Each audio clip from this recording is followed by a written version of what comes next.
This is Jill for today. All right, I've got so many things to talk about. First of all, I want to apologize about the non-streaming event. It was like a perfect storm. First of all, YouTube crashed Sunday, the day I was going to stream. I read about it. It had to do with the cloud. YouTube crashed, Google crashed, Snapchat, I think, crashed. One of those other ones crashed. And it was down for hours. And of course, that was during the time that I said I was going to stream, and I kept trying to get in and kept trying to get in. I finally got in, got all set up, turned on my stream, and it wouldn't work. And I had of course, as I had mentioned, a horrible time. I spent hours trying to figure out what the problem was. And I went through all the manuals, went through all the troubleshooting, and it said, have you updated your camera software?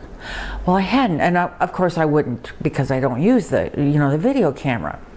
I went in and I updated it. Boom, I am streaming. And I did a sample video, stream, working beautifully. So I said, I'm ready to go here, right? And YouTube got back up and running, and I got into the streaming, and I turned on my camera. Nada. The little light turns on, so it says, oh, guess what? Your camera is on, but it's not communicating. I can't get a picture to stream on YouTube. And I've gone through every YouTube channel, not everyone, but a whole lot of YouTube channels that talk about how you stream on YouTube. I am following the instructions to the letter. And of course, it had to have been true because I got it to sample video, and did a sample stream. So this morning I tried it again, and I must have spent another hour or more sampling, trying to sample, try to do it, try not to do it. I don't know what the deal is, and I'm getting all settled here. And I've decided I'm not going to hassle with it right now. You are also great about sending in comments and questions. So at this point, until I have somebody make a miracle, I can't stream, and that's all right. It really, is that such a huge deal in my life? I let it occupy my entire day. It ruined me. And then about 3 o'clock in the afternoon, I was like, up to my eyes in it. And I had a glass of wine, and that was it. I crashed. I was like a zombie. I couldn't, have you ever done this? And ever so often it happens to me. I can't wake up. I went and laid down for an hour, which I don't nap. I think a lot of you know I don't nap.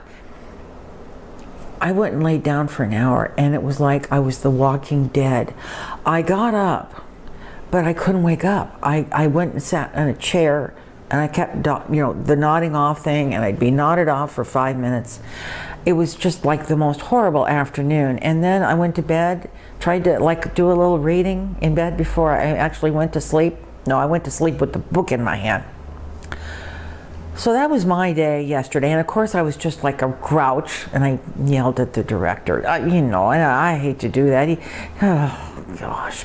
Anyway, so that was not a great day, and I apologize to any of you who sat there waiting for me to stream. And I couldn't even get a message through. I couldn't even get into YouTube to say it's not going to happen because YouTube was down. All right, enough of YouTube. Now I want to also, speaking of YouTube, comment. I'm looking in the back here to make sure there's nothing horrible back there. I did have a comment from someone who wrote and said, I hate when you see that white background. And what it is, my windows face pretty south. So I have these blinds down in the morning. And in the morning, I get it, there's a lot of light behind me. And she said, can you not change the position? It's a little easier to see you. So I've changed position. And I thank you for your comment. And I'm hoping that everyone finds this a little better.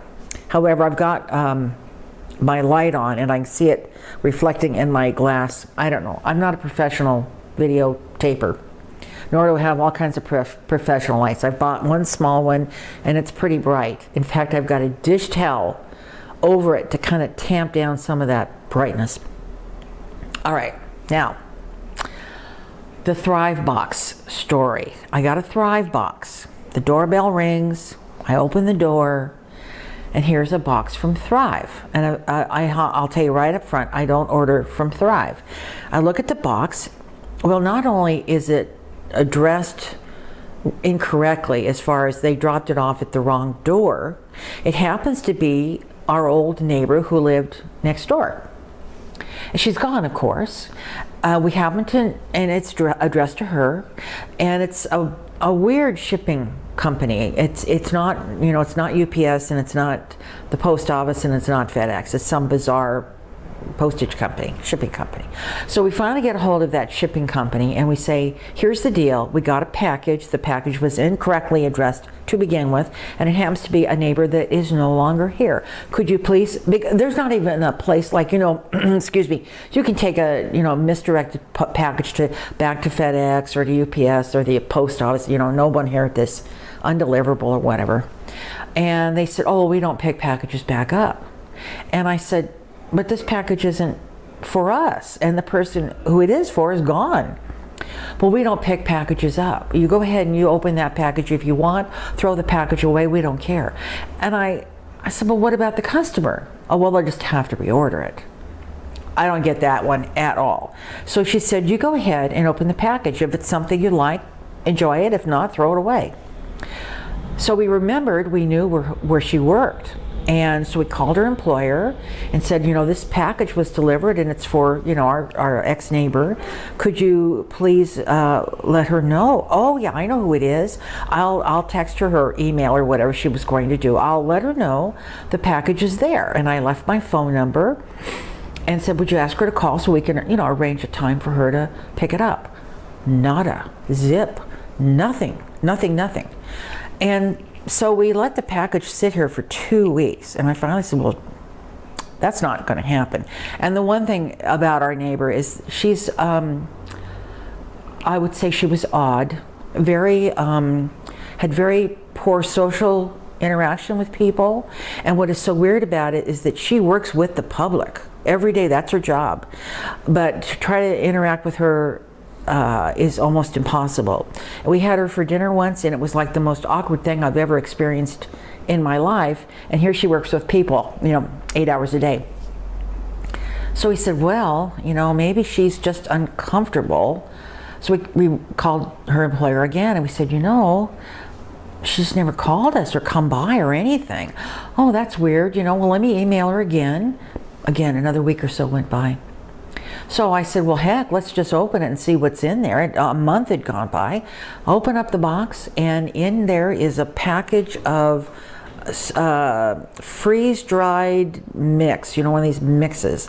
And I said, well, you know what, I'd try that. So we opened it, and I don't know how many of you have tried Thrive foods. And that was our first experience with Thrive dehydrated foods, and I have to say it was pretty bad, pretty lame. The banana chips were soggy and kind of mushed up, and it was just not very good. So we actually dumped it. It was just not very good. So about a week later, I get a phone call from our new neighbor downstairs. And she says, you know, I got this package like over a month ago, and it's for the neighbor who lived actually in that, you know, that condo.